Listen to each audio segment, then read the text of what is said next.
Parlons maintenant du songe. Qu'est-ce que c'est qu'un songe? Voici une première définition que je vais vous proposer sur un songe. Un songe est une parabole nocturne pleine de symboles et d'énigmes que Dieu donne pour prévenir, transformer et sauver. Dans cette définition, j'ai même mis les buts, j'ai même mis la raison pour laquelle Dieu donne des songes. Je répète, un songe est une parabole nocturne pleine de symboles et d'énigmes que Dieu donne pour prévenir, transformer et sauver. Parabole nocturne. Vous vous souvenez des paraboles? Jésus utilisait ça beaucoup. Je vais vous raconter par exemple la parabole la plus connue. Hein? Tout le monde aime bien la citer. Parabole du semeur. Les semeurs sortis pour s'aimer, certains grains tombèrent par terre, les oiseaux viennent les manger, et d'autres sont tombés sur un terrain rocailleux, d'autres remplis de ronces et des épines, et finalement d'autres sur une bonne terre, et il y en a eu autant. Jésus raconte ça, il parle ça. Pendant qu'il parle, imaginez que je vous ai raconté cette histoire. Chacun d'entre vous a fourni un effort, je vais dire mental, qu'on appelle la conceptualisation. Il a dû imaginer ces concepts en images. Donc, quand je dis semeur, il a cherché son semeur de la tête. Peut-être qu'il avait regardé ça sur la Bible du semeur, peut-être. Tiens, là, on a dessiné un semeur. Ou c'est simplement le fait que, quand on a parlé de semeur, il a regardé les semeurs qui est chez lui à la maison. Peut-être que lui-même, il est semeur, il a pensé à un de ses oncles. Mais quand je dis les oiseaux, chacun pensait à un oiseau différent. Mais chacun a imaginé médire. Jésus, quand il était physiquement sur place, même dans l'Ancien Testament, Dieu avait beaucoup cette habitude-là, d'envoyer les prophètes avec des énigmes, avec des paraboles, des messages cachés. Mais le songe, c'est quoi? C'est le fait que, je vous donne un exemple, je reste dans mon exemple en fait, c'est le fait que non pas Jésus raconte la parabole, mais vous donne carrément l'image de la parabole. Imaginez que quand Jésus raconte la parabole, c'est comme s'il la voit lui-même dans sa tête. C'est comme quand vous racontez à quelqu'un un film. Vous disent, bon, il y a eu Wakanda. Ce sont des films connus. Alors, il y avait des gens, il y avait Black Panther. Tu lui racontes l'image que tu as vue du film. C'est différent de lui faire jouer les films et qu'il voie l'image. Même film. Avant, c'était raconté. Après, c'est visualisé. Il voit cela. Et c'est exactement la même chose ici avec le songe. Le songe, ce n'est pas qu'on te raconte ce qui s'est passé. Le songe, c'est quand on te met la vidéo. Dieu te met une vidéo céleste de ce qu'il veut que tu saches. Il ne te dit pas, tu sais, ton père est malade. Tu vois ton père malade, mais dans une manière symbolique et énigmatique. Ce n'est pas tout le temps que c'est littéral, là. Mais d'ailleurs, c'est très souvent symbolique. Il te raconte la parabole.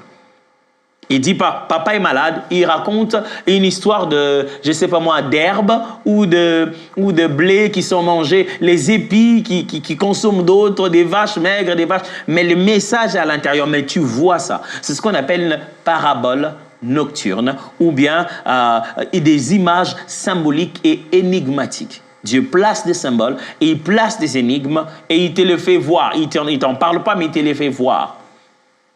Il y a des moments quand on a une image dans notre songe, il y a des fois une voix qui nous parle, ou un ami ou quelqu'un qui nous explique ce qu'on a vu. Il y a des songes où on questionne, on dit « mais ça veut dire quoi ?» Et quelqu'un nous dit « ah, ça c'est un tel ». C'est ce qu'on appelle des songes vocaux. Je vous expliquerai ça un peu plus tard. Il y a des songes qui ne sont pas clairs du tout, que tu ne comprends rien, mais dans le songe, on te dit juste une seule chose. Quelqu'un te dit, une voix se fait entendre et t'explique un détail. Et c'est ça qui donne tout le sens de ce songe-là. J'expliquerai ça un peu plus tard. Lisons Job chapitre 33, versets 12 à 19. Je vais être un peu plus patient avec ce texte-ci. Je te répondrai quand c'est là, tu n'as pas raison. C'est les amis de Job qui parlent. Et c'est la conversation ici avec Job. Car Dieu est plus grand que l'homme. Veux-tu donc disputer avec lui parce qu'il ne rend compte de ses actes? Dieu parle, cependant, tantôt d'une manière, tantôt d'une autre. Il montre d'abord la souveraineté de Dieu. Dieu n'a pas de compte à rendre à qui que ce soit. Mais il montre, dans cette grande liberté que Dieu a, il s'est pourtant décidé de communiquer. Dieu parle cependant tantôt d'une manière, tantôt d'une autre. Et l'on n'y prend point garde. Il n'a pas dit Dieu n'est pas clair dans ce qu'il dit. Non, la Bible dit Dieu, lui, il parle. Où se trouve le problème? Le problème se trouve au niveau de ceux qui comprennent, de ceux qui entendent. Dieu parle tantôt d'une manière ou d'une autre, et nous, on n'y prend point garde. Ça vous est déjà arrivé de parler avec quelqu'un? Il est là. Tu dis, mais tu sais, je t'avais dit mon histoire de ma carte bancaire, et puis tu parles, et puis tu lui dis, est-ce que tu me comprends? Est-ce que tu m'entends? Il dit, oui, répète un peu, je t'ai distrait. Quelqu'un peut être là, et tu parles le plus fortement que possible, même ceux qui n'étaient pas censés t'écouter t'écoutent, mais lui n'a pas entendu. Ce qui se passe, il a écouté, il a entendu comme ça. Je veux dire quoi? Il a écouté, mais il n'a pas entendu. Voilà la nuance en français. Il y a des sons, mais il n'a pas distingué les messages, il n'a pas retenu. Parce que dans sa tête, il était ailleurs. Plusieurs fois, Dieu nous parle et nous sommes ailleurs. Et qu'est-ce qu'on dit? Dieu, ça n'a pas été clair. Ça n'a pas été clair. Je me rappelle quand j'étais petit, ma sœur aînée, donc l'aîné, la famille, c'est un garçon, le deuxième, c'est une fille. Alors, ma sœur aînée, mais j'y plais beaucoup à cause de ça. Ça me rappelle bien, il y a joli. Une fois, parce que quand elle m'a envoyé faire une chose et qu'il y avait un bon film ou un bon dessin animé qui passait à la télé, franchement, je l'écoutais, mais ma tête était ailleurs. Je me rappelle une fois, on m'a demandé, je sais pas, acheter des aubergines, je sais pas, j'ai acheté des Novalgine. On m'a demandé d'aller acheter des aubergines. Et moi, j'étais en train de regarder On m'a dit, va acheter des... Ah oui. En fait, je vais juste me débarrasser d'elle. Et je prends l'argent et je sors. Et j'achète la Novalgine. Et je reviens avec. J'ai acheté un médicament à la place des légumes. Vous imaginez? Qu'est-ce qui s'est passé? Elle était fâchée, dit, mais qu'est-ce que tu as? C'est un peu ça l'attitude de Dieu, de fois. Elle dit, mais qu'est-ce que tu as? Tu as semblé même avoir compris. Qu'est-ce qui s'est passé? Est-ce qu'elle n'a pas parlé? N'a-t-elle pas parlé tantôt d'une manière et tantôt d'une autre? Et c'est moi qui n'ai pas prêté attention. Frère, Dieu nous parle beaucoup. C'est nous qui avons tellement nos petites pensées déjà préconçues. Tu te dis, Seigneur, parle-moi de cet homme que j'aime déjà beaucoup, avec qui je vais me marier. Est-ce que c'est lui? Oh, franchement, tu as déjà tout scellé, tu as déjà ton idée. Et quand Dieu te dit aubergine, et toi tu vas acheter Novalgine, quelquefois, c'est nous qui déformons même cette façon d'écouter Dieu. Le verset 15 dit, « Il parle par des songes, par des visions nocturnes. Hein, je ferai la différence après. Quand les hommes sont livrés à un profond sommeil, quand ils sont endormis sur leur couche. » Il donne un exemple ici de la manière dont Dieu parle. Verset 12. Je parle plutôt du verset jusqu'au verset 15, verset 16. Alors, il leur donne des avertissements et met les sceaux à ses instructions afin de détourner l'homme du mal et de le préserver de l'orgueil afin de garantir son âme de la fosse et sa vie de coups du glaive. Par la douleur aussi, l'homme est repris sur sa couche quand une lutte continue vient agiter ses os. Vous voyez le but qu'il donne ici au songe. Je dis, pendant ce moment où un homme a un songe, qu'est-ce que Dieu fait? Eh bien, il donne des avertissements. Dieu utilise des songes pour des avertissements. Il met un sceau à ses instructions, c'est-à-dire, il a commencé à t'instruire depuis longtemps, mais il utilise ça comme un autre moyen pour pouvoir sceller ce qu'il te dit. C'est pourquoi j'ai l'habitude de conseiller les uns les autres de ne pas considérer les songes comme le seul moyen pour pouvoir avoir sa décision. Ne vous basez pas très souvent que sur le songe. Il y a des moments où, quand vous avez suffisamment grandi, le songe est la petite voix, je veux dire, le petit moyen de Dieu que vous attendiez, ou vous attendiez même pas, qui vous arrive à un moment, boum, vous savez comment décider. Mais il y a certains choix dans la vie qui vous demandent que le songe soit le sceau à l'instruction. Il y a eu déjà une instruction de départ et le songe vient sceller cette instruction-là. La Bible dit, afin de détourner l'homme du mal. Le songe est utilisé par Dieu comme un moyen pour continuer la transformation du cœur. Dieu continue à t'évangéliser, te transformer, à travailler ton cœur, t'éduquer, je vais dire, faire le travail de la transformation du cœur. Il continue ça jusque dans le songe. Quelquefois dans le songe, Dieu te montre ce qu'il ne veut pas que tu sois. Et le préserve de l'orgueil, vous imaginez ça? Il détourne ton cœur du mal, te préserve. Dieu t'éduque, il fait de l'éducation de l'homme dans le songe, afin de garantir son âme de la fosse, de t'éviter de tomber dans le piège de l'ennemi et sa vie du goût du glaive. Dieu Dieu te prévient déjà, il te préserve des attaques de l'ennemi pendant le songe. Je répète la définition, la première définition du songe. Un songe est une parabole nocturne pleine de symboles et d'énigmes que Dieu donne pour prévenir, comme je dis, transformer et sauver. C'est là que j'ai trouvé ces mots-là. C'est pour prévenir, c'est-à-dire leur donner des avertissements, mettre le sceau à ses instructions. Transformer, les détourner du mal et les préserver de l'orgueil, afin de les garantir son âme de la fausse et sa vie du coup du glaive pour les sauver. Frère, Dieu peut te sauver d'une situation exceptionnelle juste à travers un songe. Juste un songe. Un songe suffit. Tu as eu un songe et un matin, tout a complètement changé. Je me souviens plusieurs fois de ma vie où j'ai juste eu un songe la nuit. Je me rappelle, le pasteur Ken et moi, pour ceux qui ne connaissent pas le pasteur Ken, c'est le pasteur de Centre Missionnaire Philadelphie, le pasteur coordonnateur de toutes les églises de Philadelphie. Avec qui on était assistants ensemble. Une fois, on a eu une bonne conversation avec le pasteur Roland. Et après cette conversation dans son bureau, on lui a demandé s'il pouvait prier pour nous. Imposer ses mains sur nous et aller vraiment prier pour nous. Comme Paul dit, vous communiquez quelques grâces. C'était un moment exceptionnel. Je m'en souviens de toujours. Ça s'est passé dans mon bureau. Les pasteurs Roland et les pasteurs Ken sont venus dans mon bureau. Il n'a même pas voulu s'asseoir à ma chaise. Il s'est assis là comme si je l'avais reçu et le pasteur Ken était de l'autre côté. Et après qu'il ait parlé de la sorte, on a passé des bons moments. On a décidé, nous deux, de nous asseoir. Et il a prié pour nous. Quand il a prié pour nous, il a dit dans sa prière que le Seigneur devait nous donner des signes qui montrent que quelque chose d'assez nouvel, justement, et quelque chose de totalement inhabituel. En fait, Dieu a ajouté, si je dois dire ça. Dieu a ajouté quelque chose dans notre façon de le servir. Cette nuit-là, pour la première fois de ma vie, j'ai eu quelque chose qu'on appelle un songe multispatial ou multidimensionnel. Multispatial, multidimensionnel, ça sonne comme un film de fiction. C'est juste un songe qui, en fait, dans un même songe, tu accèdes dans un autre songe et tu vis des espaces. Vous savez, vous regardez des fois des publicités où une même personne était dans cet endroit et puis quand elle bouge, la déco change, elle est à la maison. Quand elle bouge, la déco change, elle est au travail. Ça arrive exactement comme ça aussi dans les songes.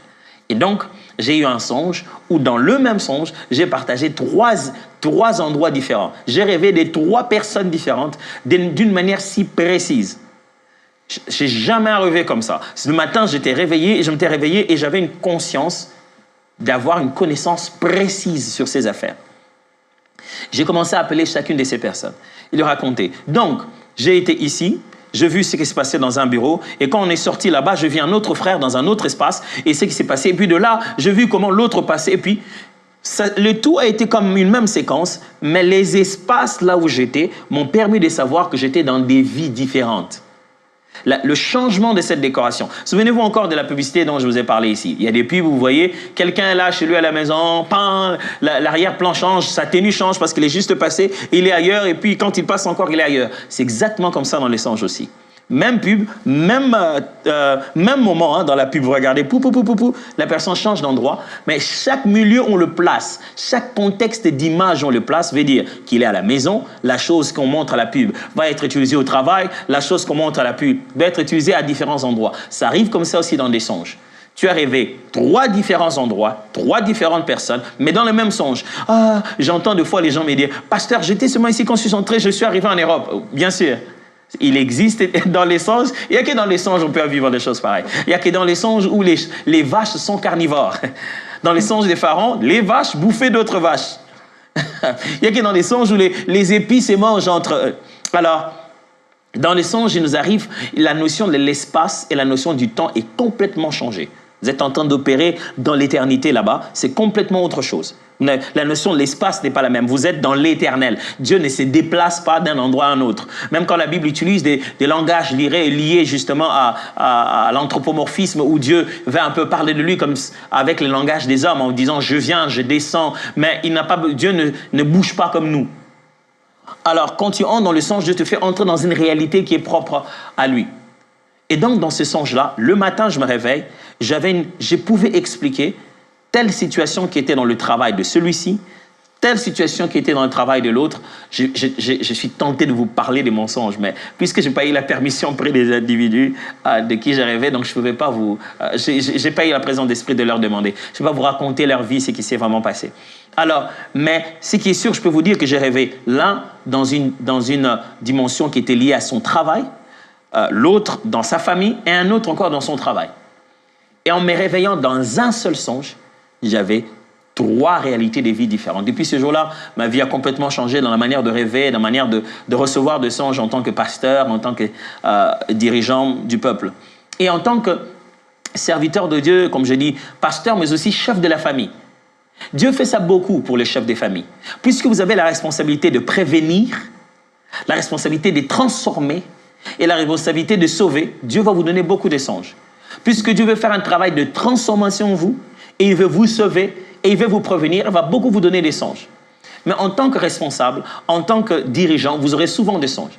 Moi, je dis aux hommes et aux parents dans la famille, vous êtes les premiers à avoir des songes.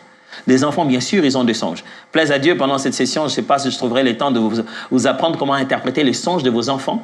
Parce que j'ai déjà vu des parents où l'enfant lui dit « J'ai rêvé Spider-Man, il était monté là-bas et il était avec Bob l'éponge et puis ils ont fait ceci et il y avait,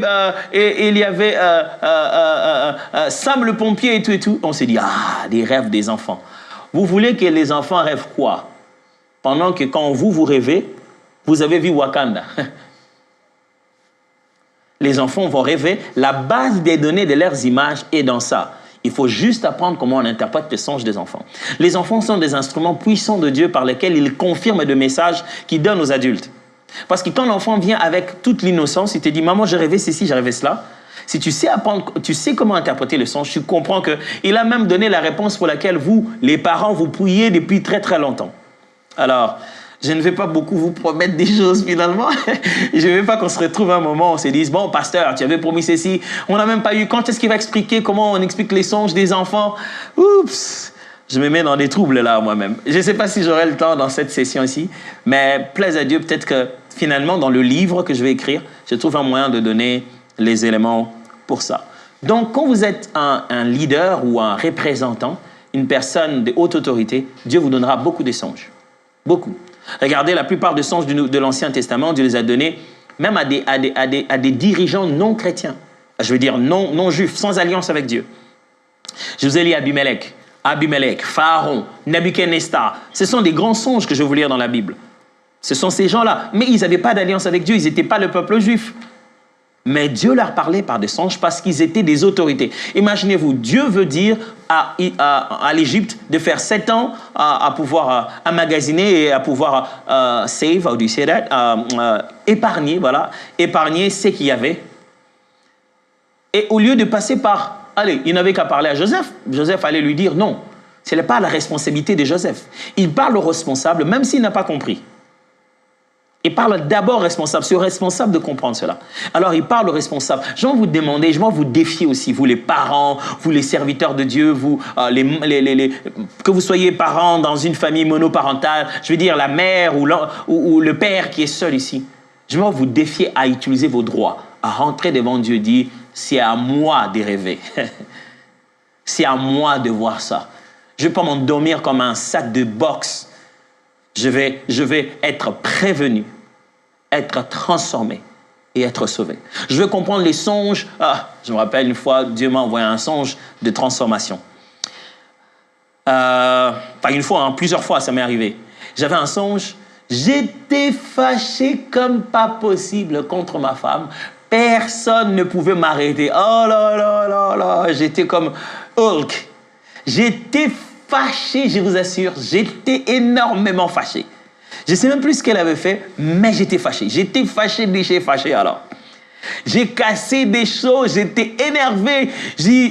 Et j'ai dit, elle va voir, je ne veux pas. J'étais très fâché. Je me réveille le matin, elle était tout bonnement en train de dormir. Et c'est bizarre les songes. Hein? J'avais envie de dire, moi je suis là en train de rêver des trucs. Et je dis, Seigneur, pourquoi je rêvais ça? Dieu me dit, chaque fois que tu vas t'endormir avec une affaire que tu n'as pas réglée avec ta femme, regarde dans quel état devient ton cœur. Ne va jamais au lit sans que tu m'en aies parlé clairement. T'endors pas en disant, on va en parler demain. Finissez-en. libère ton cœur. Trouve un moyen de pouvoir te libérer de cela. Ce jour-là, je me dis, Seigneur, ça veut dire que je suis rancunier? Elle dit, ouais, tu es rancunier. Je dis, oh, moi. Mais c'était une expérience exceptionnelle. Je me suis simplement humilié à ses pieds. Je dis, Père, quand tu le dis, c'est que c'est vrai. Viens au secours de mon incrédulité. Viens au secours de mon cœur rancunier et apprends-moi à ne pas retenir ce genre de choses. Je ne veux pas dormir avec. Alors, il n'y a que ma femme qui peut vous dire si je le suis toujours ou pas. Mais j'ai appris à ne plus faire ça. Pourquoi? Dieu m'a envoyé un songe de transformation, un songe qui a pour but de m'éduquer, de continuer le travail de transformation personnelle. Ça fait le travail de la parole de Dieu. Je me vois tel que je suis, que je n'aurais jamais pu imaginer que j'étais. Je me surprends à être ce que je ne pensais même pas être. Et je me rends compte, je le suis à ce point-là, je ne savais pas, Seigneur. Pardonne-moi. Et je change dans ma façon d'être. Alors, je me vous défier, vous, serviteurs de Dieu, vous qui prêchez aux autres, vous qui donnez l'éducation aux autres. Je me vous défier à vous laisser être malayé, transformé par Dieu, même à travers des songes. Tout ce que vous rêvez la nuit, ce n'est pas toujours pour les autres. Ne vous rêvez pas en disant, j'étais tellement fâché contre ma femme, donc elle doit avoir fait un problème. Peut-être que c'est cette colère-là. Ma colère, dans ce sens, j'étais malsaine. Je ne pouvais pas être fâché comme ça. Je me suis souvenu que ce n'était pas ma femme qui était le problème. Vous pouvez vous réveiller en disant, pasteur, j'étais trop fâché contre ma femme, mais elle doit avoir fait quelque chose. Non, peut-être Dieu était juste en train de vous dire à vous, regardez votre état de cœur. Attention, vous êtes en train d'ouvrir une porte. Vous ne pouvez pas être comme ça. J'ai dit, un songe est une parabole nocturne pleine de symboles et d'énigmes que Dieu donne pour prévenir, transformer et sauver. J'ai eu des songes où juste, je n'ai pas tout compris. Le résumé du songe voulait juste me dire, ne pars pas aujourd'hui. Dieu me dit, ne va pas à tel endroit aujourd'hui. Et je me suis dit, ok, j'appelle, je ne pourrais pas venir aujourd'hui. Est-ce qu'on peut le faire après? Et je suis resté à la maison. Et ce qui s'est passé à la maison ce jour-là avait vraiment besoin que je sois là. Et je me rends compte que Dieu m'a causé à rester ici pour sauver ce qui allait se passer à la maison, pour sauver mes enfants. Et des fois où je ne suis pas allé à certains endroits, Dieu m'a sauvé. Je reviens après et ça devient un long procès. Voilà, tout ce qui était là, tout ce qui était là. Et on te dit, à toi, Tom, si tu étais là. Je dis, non, je n'étais pas là. Non, pas toi alors. J'ai dit, heureusement que je n'étais pas là. Mais j'ai juste eu un songe. Frère, Dieu veut vous sauver de foi. Mais pasteur, pourquoi ne me l'a pas dit la semaine d'avant? Mais tes ennemis, ils ont fait la réunion la nuit. Alors, au même moment qu'ils faisaient la réunion, au même moment, Dieu te donne aussi une vision. Il te dit, ils ont prévu ça à 12 heures. Il ne faut pas que tu sois là. Non, mais Dieu, si Dieu ne veut pas que je sois là, lui-même va arranger pour que je sois là. Non. Ce n'est pas comme ça être un chrétien. Ce n'est pas comme ça être un enfant de Dieu. Nous devenons co-ouvriers avec Christ. Nous collaborons avec lui. Nous partageons avec lui. Il nous dit ce qu'il y a à faire. Il ne nous impose pas. Il nous oriente. Il nous conduit. Il nous dirige. Il nous dit à gauche. C'est à toi d'aller à gauche. Il n'est pas responsable. Il n'est pas responsable de ce que tu fais. Il est responsable sur toi. Il te prend en charge, mais il te donne des orientations. Comme nous avons nos enfants. Mais si mon enfant a mis sa main dans l'eau de l'eau bouillante pendant que j'étais ailleurs, c'est l'enfant qui a mis la main dans l'eau bouillante. La responsabilité, c'est que moi, je devais veiller sur l'enfant. Mais les gestes, c'est l'enfant qui l'a posé. Et c'est pourquoi on donne des ordres, des orientations à nos enfants en disant « Faites pas ci, faites pas ça, faites pas ci, faites pas ça. » Et en désobéissant une chose, ils tombent par... On ne veut pas qu'ils désobéissent. On trouve un système pour qu'on les attrape au moment où ils désobéissent, pour qu'ils ne les fassent pas. Mais des fois, ils nous échappent. Ils le font quand ils le veulent. Ils le veulent tellement qu'ils trouvent même un moyen de pouvoir fuir notre surveillance pour aller le faire malgré tout cela. Alors Dieu, ce qu'il fait, il te dit ce qu'il faut faire.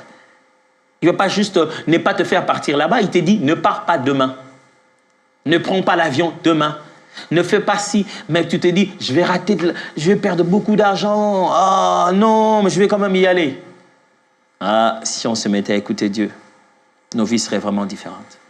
Deuxième et dernière définition pour aujourd'hui sur le songe. Vous voyez, je m'en vais lentement et j'abonde d'exemples. Hein? Ça va mieux maintenant, je l'espère.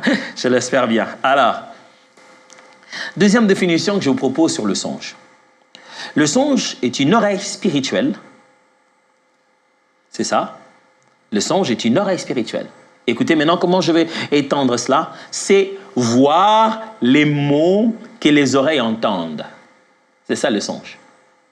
Comme je vous expliquais en termes de paraboles, Jésus vous raconte la parabole. Il dit, Le semeur est allé, pendant qu'il dit, toi tu vois.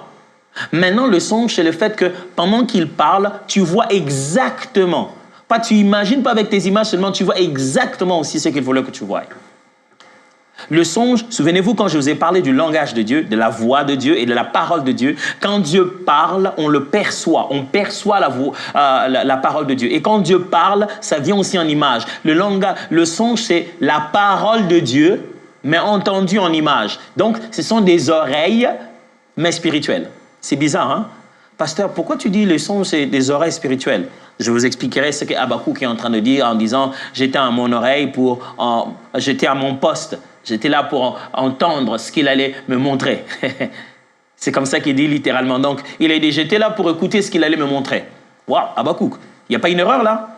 Tu devais entendre ce qu'il allait te dire et voir ce qu'il allait te montrer. Non, il dit « Non, non, non, non. » Parce qu'en réalité, il y a un jeu de mots en hébreu, le participe passé de l'un et l'infinitif de l'autre. Le participe passé de voir, c'est l'infinitif d'entendre. Donc, ça fait un jeu de mots là-dedans. C'est-à-dire, celui qui entend a vu. Celui qui a vu entend. Entendre, c'est avoir vu. C'est ça le jeu de mots qu'il y a ici. Donc, le son, c'est comme une sorte d'oreille. Tu entends, mais avec les yeux. Dieu parle, mais tu entends. Tu entends comment? En ayant vu. C'est avoir les mots avec les oreilles. C'est voir les mots qu'on entend avec les oreilles, le voir maintenant avec les yeux. Celui qui voit dans un songe a entendu la voix de Dieu. Quand quelqu'un te dit « j'ai vu dans un songe », il peut te dire exactement de la même manière qu'un prophète te dit « Dieu m'a parlé ». D'ailleurs, les songes étaient l'indicateur de prophètes de l'Ancien Testament. Le livre de Jérémie en parle. Je vais y revenir un peu plus tard aussi. La plupart des prophètes de l'Ancien Testament avaient des songes. Je dis « lequel de prophète a eu un songe qui vient de moi, qui vient de raconter exactement ce que je dis ?» Les songes sont une voix prophétique. C'est comme si celui qui a eu un songe peut se réveiller le matin et te dire « Le Seigneur m'a parlé de toi cette nuit ». Ça ne veut pas dire qu'il a entendu une voix dire « Mon serviteur », la voix de Superbook. « Parle-lui, dis-lui que moi, l'Éternel… » Non, ça veut dire qu'il a vu des choses qui sont le langage de Dieu. Celui donc qui a entendu la voix de Dieu par le songe, il peut dire « Dieu m'a dit » ou « Dieu m'a parlé ». Il en a tout le droit. Il dit « Mais pourquoi il va dire « Dieu m'a parlé » mais lui, il n'a pas entendu, il a vu. Je vais lire d'ailleurs ce fameux texte de Jérémie, chapitre 23, versets 27 à 32. « Ils pensent faire oublier mon nom à mon peuple par les songes que chacun d'eux raconte à son prochain, comme leurs pères ont oublié mon nom pour Baal. » Jérémie est en train de parler du fait que beaucoup de faux prophètes sont entrés dans le peuple parce que le peuple savait que Dieu parle aux prophètes par des songes. Maintenant, des faux prophètes se sont multipliés et ils veulent inventer de mauvais songes, de faux songes pour qu'à force de les entendre avec ces songes, le peuple soit égaré. Et Dieu est en train de leur dire « Ah, c'est ça la méthode qu'ils ont choisie pour les perdre comme ils s'étaient perdus pour se tourner vers Baal. » Verset 28. « Que le prophète qui a eu un songe raconte le songe. » Voilà. Et que celui qui a entendu ma parole rapporte fidèlement ma parole. Pourquoi mêler la paille au froment, dit l'Éternel? Ma parole n'est-elle pas comme un feu, dit l'Éternel, et comme un marteau qui brise le roc? C'est pourquoi voici, dit l'Éternel, j'en veux aux prophètes qui se dérobent mes paroles l'un à l'autre. Voici, dit l'Éternel, j'en veux aux prophètes qui prennent leur propre parole et la donnent pour ma parole. Voici, dit l'Éternel, j'en veux à ceux qui prophétisent des songes faux. Oh, qu'est-ce qu'il y a là-bas? Il y a un problème. J'en veux à ceux qui prophétisent des songes. Vous voyez ça? Vous voyez comment il a utilisé les termes? Prophétise des songes. C'est-à-dire, prophétiser ne veut pas toujours dire que quelqu'un est debout à la chair en train d'en parler. Quelqu'un peut avoir dormi et la nuit ou pendant un moment il dormait, il a eu un songe et il prophétise basé sur ce songe-là. L'un des indicateurs de personnes appelées dans le prophétique, c'est leur capacité justement à avoir des songes. J'en veux à ceux qui prophétisent des songes faux. Il n'en veut pas à ceux qui prophétisent des songes. Il en veut à ceux qui prophétisent des songes faux. C'est la fausseté qu'il est en train de mettre en exergue ici. Qui les racontent et qui égarent mon peuple par leurs mensonges et par leur témérité. Je ne les ai point envoyés, je ne leur ai point donné d'ordre, et ils ne sont d'aucune utilité à ce peuple, dit l'Éternel. Le songe, comme je viens de le dire ici, excusez-moi, je viens de dire ici la deuxième définition du songe. Les songes est une oreille spirituelle.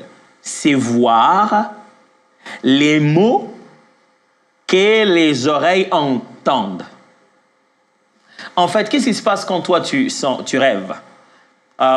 Je donne une imagination. J'imagine. C'est comme si, au moment où toi tu rêves, Dieu, en tant que metteur en scène, il dit ce que tu dois voir. Dieu ne va pas prendre chaque chose. Il ne va pas prendre ta tente, il le dit, et quand il dit, les images se créent en suscitant certaines des images qui sont à l'intérieur de toi, qui sont des sens, des symboles pour toi. Il dit, Dieu dit par exemple, moi l'Éternel ton Dieu, j'aimerais te rassurer que ton mariage, je donne un exemple, ton mariage est entre tes mains malgré les combats par lesquels tu passeras. Je te rassure que tu es entré dans la bonne saison. Ta belle famille finira par comprendre la qualité de ta relation avec ton mari. Bref. Mais quand il dit ça, c'est dit moi l'Éternel ton Dieu, chez toi, moi l'Éternel ton Dieu, ton roi, ton père, ça sort ton papa, qui est peut-être déjà mort, qui te fait asseoir et te dit, comment va le mariage? Sache que ça va bien se passer. Il te donne des paroles d'encouragement. Je dis, il y a des gens qui me disent, pasteur, je ne comprends pas pourquoi je rêve tout le temps du chef de l'État. Lui et moi, on ne s'est jamais vus. Deux fois, on est dans son bureau. Alors, qu'est-ce qui se passe? Dieu a parlé et ça suscite les images intérieures qui sont en toi. C'est que ces mots-là, les images que ces mots-là veulent dire en toi. Quand ça cherche papa, personne considérée, ça sort, cette personne-là considérée, même si chez toi dans la tête, cette personne-là est déjà morte. Tu ne vas pas être inconsciente de sa mort, mais c'est le symbole que cette personne-là montre pour toi. J'ai entendu des gens se fâcher parce qu'ils ont rêvé des gens qui sont morts. Mais ils sont très contents quand ils se réveillent un matin et te disent, pasteur, j'ai rêvé, je pense que dans mon songe, pendant que j'ai rêvé, la personne que j'ai vue, c'était Samuel de la Bible. Ok. Mais lui aussi, il est mort, non? Si c'était ta tante, tu allais dire, j'ai rêvé de quelqu'un qui est mort. Non, parce que ma tante c'était quoi? Ma tante, c'était que ma tante. Et le tout, c'est peut-être, l'énigme peut être peut-être dans son nom. Peut-être dans son nom. Une jeune fille, une petite fille, racontait son songe et tout. Qu'est-ce qui s'est passé? Et dans son songe, elle a vu une de ses amies qui s'appelle Gabriella, qui est venue là où j'étais et qui est sortie et elle a suivi Gabriella. Et quand elle a suivi Gabriella, elle a commencé à avoir des images qui avaient trait à ses oncles, ainsi de suite. La Gabriella n'a plus été là dans l'affaire. Mais moi, je l'écoutais et ce qu'elle racontait, sa mère me disait, c'est quoi cette... Moi, je l'écoutais, j'ai dit, waouh, c'est tellement clair. Elle n'a pas vu Gabriella. Elle a vu l'ange Gabriel qui est venu le faire sortir et lui montrer les messages que Dieu voulait donner à ses parents. Mais le tout était dans ce petit nom Gabriella pour te faire comprendre qu'elle apparaîtra pour te faire sortir de là. Et c'est comme Dieu te dit, viens, je vais te montrer les choses que tu ne connais pas. Et quand Gabriella, il a suivi Gabriella, après Gabriella n'est plus dans l'histoire. Elle s'est mise maintenant à voir toutes les choses que Dieu voulait lui montrer. Alors, les songes, c'est voir les choses que Dieu est en train de dire. Les songes donc peuvent avoir trois sources. Soit Dieu. Souvenez-vous, je parlais des termes qui sont utilisés dans la Bible comme causer le songe. Les songes peuvent venir de Dieu. Les songes peuvent venir de l'homme. Les songes peuvent de fois aussi venir du diable. Le diable peut venir t'attaquer ou essayer de te faire une pression dans le songe. Dans 1 Roi, chapitre 3, verset 5. À Gabaon, l'Éternel apparut en songe à Salomon pendant la nuit et Dieu lui dit, demande ce que tu veux que je te donne. L'Éternel apparut en songe à Gabaon, à Salomon. Ça, c'est une autre forme de songe, des parutions. Dans Ecclésiaste, chapitre 5, verset 4. Car si les songes naissent de la multitude des occupations, la voix de l'insensé s'est fait entendre dans la multitude des paroles. L'Ecclésiaste reconnaît ici que deux fois, on est trop occupé, on fait trop de choses et on commence à rêver de choses qu'on ne devait pas rêver. Donc, les songes viennent de Dieu. Les songes peuvent venir aussi de nos multiples occupations, donc totalement de l'humain, de l'homme lui-même, ou alors de fois de l'ennemi. Quel est mon conseil en terminant aujourd'hui avec vous? Je vais vous conseiller une chose. Maintenant que vous connaissez les sources des songes, je vous en supplie, ne tuez pas votre œil spirituel. Allez, œil spirituel, ça sonne bizarre. Ce que j'aimerais vous dire ici, c'est que ne mettez pas tellement d'images dans votre tête qu'au moment de voir les choses que Dieu veut que vous puissiez voir, vous soyez perturbé. avant d'aller dormir. Vous avez regardé que des films sur Netflix, des Transformers, des Game of Thrones, les gens en train de s'assassiner, des Walking Dead, les gens sont en train de mourir. Et quand vous rêvez, vous dites, pasteur, j'étais dans un endroit, il y avait des zombies qui me poursuivaient. Oui, tu étais sur ton lit et il y avait les zombies de ton film en train de te poursuivre. Si tu veux avoir des images pures, purifie ta base de données. Parce que certaines choses que Dieu va dire vont réveiller les images anciennes qui sont à l'intérieur de toi. Alors, ne t'mêle pas à la pornographie. Ne t'mêle pas dans des images brutales, des images qui... Ne détruis pas ça. Qu'est-ce qui se passe? À l'intérieur de toi, ça va commencer à susciter autre chose. Il ne faut pas que quand on dit un mot, ça suscite autre chose dans ta tête. Ça suscite des images impures dans ta tête. Protège ton cœur. Voilà les meilleurs termes pour ne pas s'aimer des confusions dans la tête des gens. Garde ton cœur parce qu'en fait, ça reste toujours un sourd. Ça reste toujours une source. À l'intérieur des images qui sont dedans, Dieu va les utiliser pour te parler. Alors, quelle est la discipline que tu devais te donner? Je pense que certaines personnes devaient arrêter de regarder la télé comme ils le font.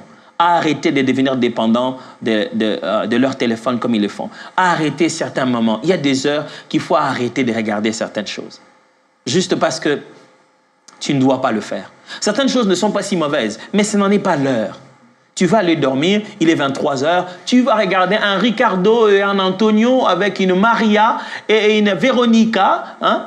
Et puis après, leur histoire d'amour, et puis tralala, et puis finalement, Antonio voulait tellement rester avec Véronica dans le film et ça s'est arrêté. Et ta tête a dit non, ça ne peut pas s'arrêter comme ça. La nuit, Antonio vient chez toi. Et vous allez loin avec Antonio. Et tu te réveilles le matin avec des sensations corporelles en disant j'ai eu un mari de nuit, une femme de nuit. Des fois, ce n'est pas toujours ces esprits impurs, d'impureté qui viennent comme ça. Des fois, c'est juste la tête. L'imagination de la tête. La tête a continué les scénarios qui s'étaient arrêtés. Tu as fait ton propre scénario. Alors, pour être sûr que ce ne sont pas des scénarios, s'il te plaît, avant d'aller dormir, récupère la sainte parole. Lis-la. L'Éternel est mon berger, je ne manquerai de rien. Mais une bonne musique ou une bonne lecture, de fois, je vois mes amis de MCI TV mettre une belle lecture biblique. Écoute ça.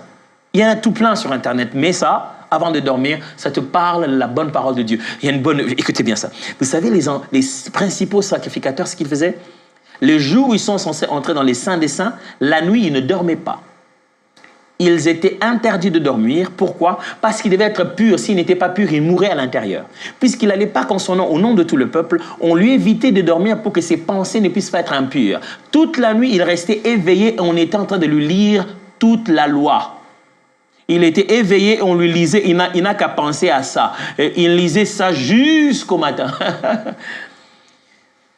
Toi, tu es quelqu'un qui a le droit d'entrer jusque dans le Saint des Saints. Pourquoi ne pas te lire ça toute la nuit avant d'accéder? Pour que quand tu entres dans ton sommeil, tu passes directement aussi dans la présence de Dieu. J'espère que ça a été utile. J'espère que quelqu'un l'a compris. Et j'aimerais prier un peu avec vous. Seigneur mon Dieu, je prie avec mes frères et sœurs. On rêve, de fois on rêve beaucoup. Et tu es décidé à nous apprendre ce que ça signifie vraiment. Ces rêves-là sont des paraboles, on ne savait pas. En fait, c'est pour nous prévenir, nous transformer, nous sauver aussi. On ne savait pas qu'en fait, rêver, c'est comme entendre. Dieu parle, mais les images se forment. Et ces images sont deux fois sélectionnées en nous, dans notre base de données, en nous, dans le sens que ces images ont pour nous. Ce ne sont pas toutes les images extérieures. Des fois, ce sont des images que Dieu réveille au-dedans de nous à travers les phrases et les paroles qu'il nous dit. Maintenant qu'on a compris ces choses, aide-nous de pouvoir régler nos vies dans une forme de discipline qui va avec cette façon de communiquer avec toi. Je n'ai jamais vu quelqu'un qui veut parler au téléphone et va le faire en se plongeant dans l'eau. Chaque type de communication a des parasites qui l'empêchent de bien évoluer, a des exigences. Et communiquer avec Dieu dans les songes, ça a quand même des exigences, des gens d'image, à voir et à ne pas voir. Fait que cela entre dans l'esprit de chacun et chacun le reçoive de tout son cœur. Au nom de Jésus. Amen.